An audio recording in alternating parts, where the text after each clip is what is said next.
Salut à toutes et à tous. Comment vous allez? Bien, j'espère. Sinon, de mon côté, tout se déroule également à merveille. Dans cette petite vidéo d'aujourd'hui, je viens juste pour aborder avec vous nos deux astuces que nous avons eu à valider successivement coup sur coup récemment. Alors, comment va se faire cette présentation? Sachez que je vais parcourir chacun de ces combinés et prendre les éléments un à un et vous expliquer les options que j'avais prises dans les événements.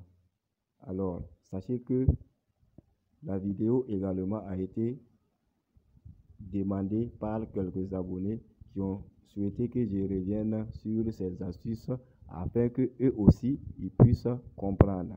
Alors, sans plus tarder, nous allons parcourir le premier coupon, à savoir celui-ci, la cote de 2,91. Alors, dans cette combinée, quel événement était enlevé?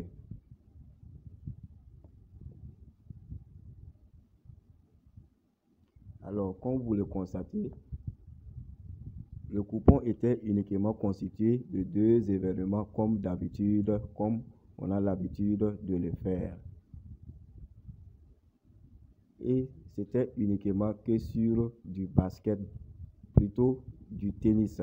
C'était uniquement sur du tennis, notamment l'ATP de Hambourg, dont vous voyez là.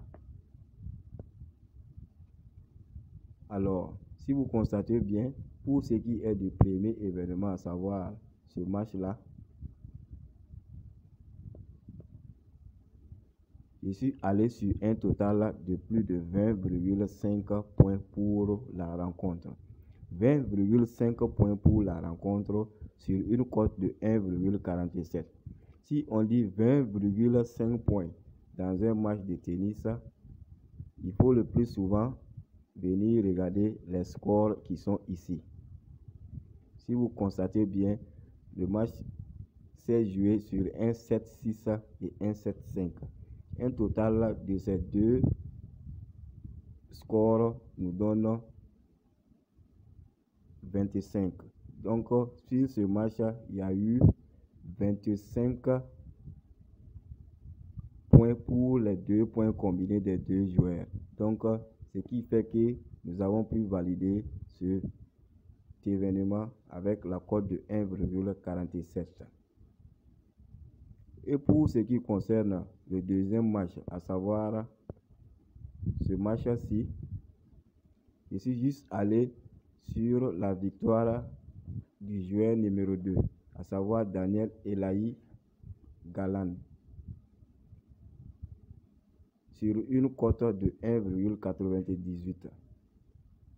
Si vous vous rappelez bien, dans l'astuce, j'avais dit que ce joueur était un très bon joueur sur de la terre battue.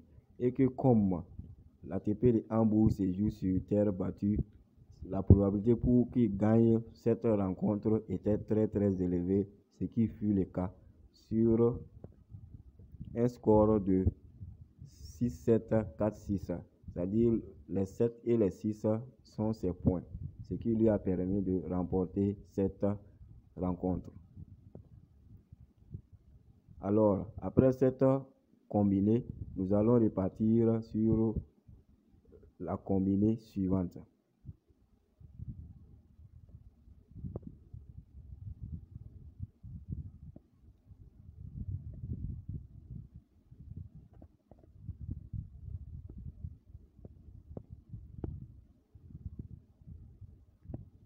Pour ce qui est de cette combinée également, comme vous le constatez, c'est uniquement que sur du tennis aussi, et notamment toujours sur le même tournoi, l'ATP Hambourg.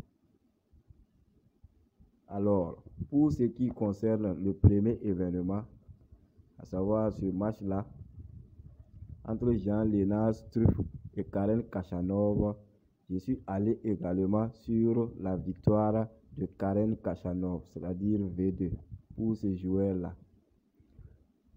Et comme d'habitude dans les analyses, j'avais également dit que Les rencontres entre ces deux joueurs sur terre battue se sont presque toutes soldées par la victoire de Karen Khachanov. Si vous constatez bien, le match s'est terminé par 3-7. Ça veut dire que le match a été joué jusqu'au bout entre ces deux joueurs. Mais finalement, Karen Khachanov l'a remporté. Simplement une victoire pour ce joueur. Et sur le second événement, à savoir le match entre Botic van de Zandschulp et Alexandro Davidovich Fokina, je suis allé sur ce match sur un total de plus de 9,5 points au premier set. 9,5 points au premier set, c'est-à-dire qu'au premier set, il fallait un total de minimum 10, ce qui fut le cas 10 net, soit un score de 4-6. 4-6, ça fait 10. Donc ça veut dire que le premier set s'est terminé avec 10 points, ce qui nous a permis de valider notre cote qui est là, la cote de 1,772. Généralement, sur du tennis, ces astuces sont très probables de validation. Alors, je vous invite à les essayer de vous-même et vous verrez le résultat. Ainsi, je vais m'arrêter là pour ce qui est de cette petite présentation qui portait juste sur la présentation des astuces validées précédemment. Alors, on va se retrouver d'ici quelques instants pour l'astuce à venir. Donc d'ici là, je vous demande de rester capté et vous aurez votre astuce demandée dans quelques instants. Donc sur ce, portez-vous bien et à très bientôt.